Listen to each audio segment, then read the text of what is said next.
gentle parenting not working out for you? Let's explore why.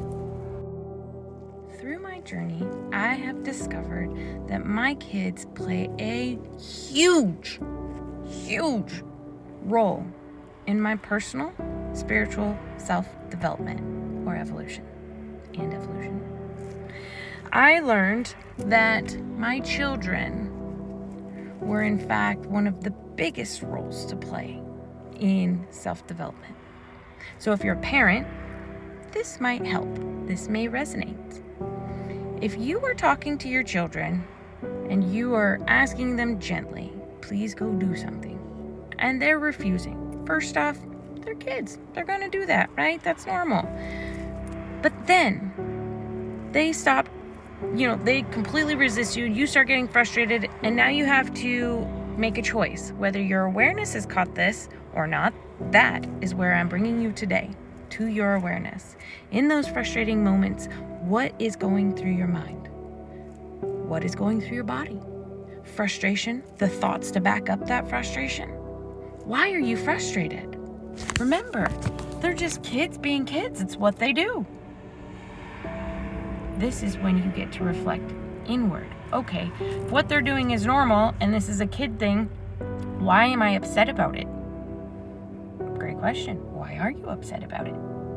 This is where you get to take your awareness deep. And I bring this up because what I have discovered along the spiritual journey, something that always stood out, I never followed too closely to any one religion, but one thing remained valid or fluid through all, was you are in reflection of God. You are a reflection of God. Now that has been spun in many different ways, but I really took this in and throughout life had internalized, okay, what did that really mean to me, for me, and how can I apply it? And what I learned after having children, I could then relate. First off, you are part of the blob of consciousness. You are a child of consciousness incarnated in this vessel. Now, whether you chose to have a life path that involved children or not, that was determined by you. I'm assuming if you're watching this, it's because you have children. So this is going to be more geared towards you. If you have your children and you look at all of them, let's say you have 3. I have 3. And you look at all of them and you are asked to express one thing about each of them that you absolutely love because it reflects you. You think about those things. Write them down. Okay? Now, with that same child, I want you to tell them out loud one thing you absolutely hate about them. Can you do it? If you can, please don't. We need to have a discussion, so reach out.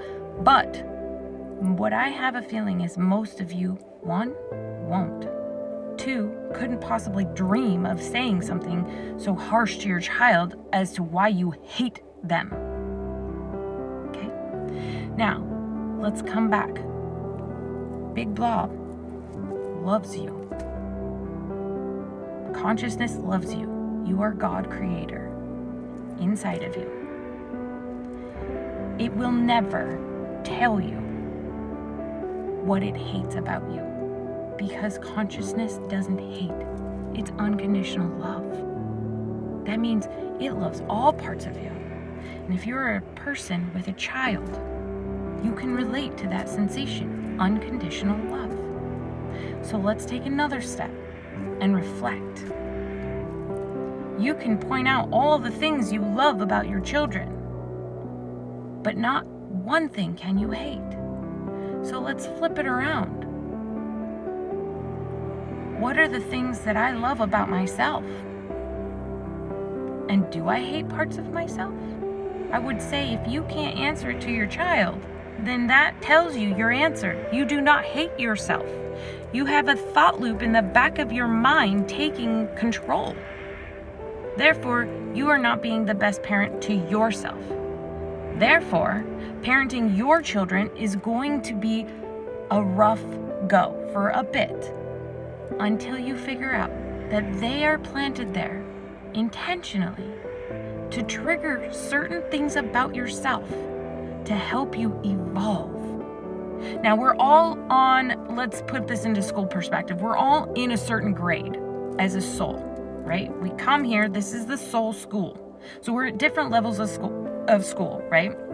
If you're a parent, in my understanding, and how I like to perceive, you're in the graduating classes. This is where shit gets real. Because in order to have children, it is forcing you to take a deeper look within and find yourself and remember who you are. Unconditional love. Unconditional love. Eternal, infinite love. And for that to be a thing, Creator, all that is, perfect in every way possible, had to know all parts of itself, the good, the bad, the ugly, and find love for itself. And you, the human, signed up to help God Creator, your parent, to expand and love itself. And in order for that to happen, you, the fractal piece that came for that perspective, had to expand and learn and grow so that Source Creator could expand, learn, and grow and become the perfect love. I hope that makes sense. If it doesn't, please drop it in the comments. Let me know if there's an area I could dive deeper in. But understand, your children are very strategically placed on purpose for you. Even if you were a parent that said, I never wanted to have children, you got them because it was intentional, because you chose a life to know thyself deeper, to help Source become more perfect within itself. If that's even possible, I don't know. But you are perfect. Your perspective is perfect. It is unconditionally loved. And I love you so much. And I hope this brought you a little bit of light in your day.